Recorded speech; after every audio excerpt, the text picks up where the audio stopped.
Dating pulis, pinagbabaril ng hindi pa nakikilalang sospek. Patay. Narito ang report. Pagkahatid ng mga anak sa paaralan, pauwi na sana sa Barangay Longos ang mag-asawang Nepusqua na sakay ng AUV nang pagbabarilin sila ng hindi pa nakikilalang sospek sa bahagi ng Barangay Mancop. Puntirya ng gunman ang mister na si Benjamin, 37 anyos, dating Police Officer 3 at miyembro ng Drug Enforcement Unit sa NCRPO.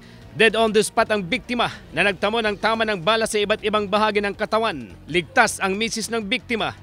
Tumakas ang mga sospek gamit ang isang van matapos ang krimen. Hindi bababa sa 10 basyon ng M16 Armalite rifle ang narecover sa crime scene. Nandito kami, natakot ako. Oo. Anong ginawa niya na kanina? Wala, basta dito na lang ako sa loob.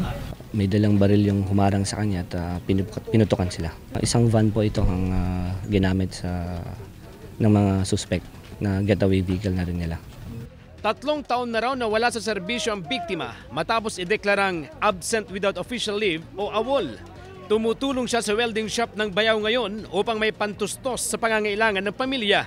Blanco ang kaanak sa sinapit ng biktima dahil wala naman daw siyang kaalitan. Mabait siya at saka wala rin akong masasabi sa kanya. Hindi naman siya abusado at saka hindi arrogante.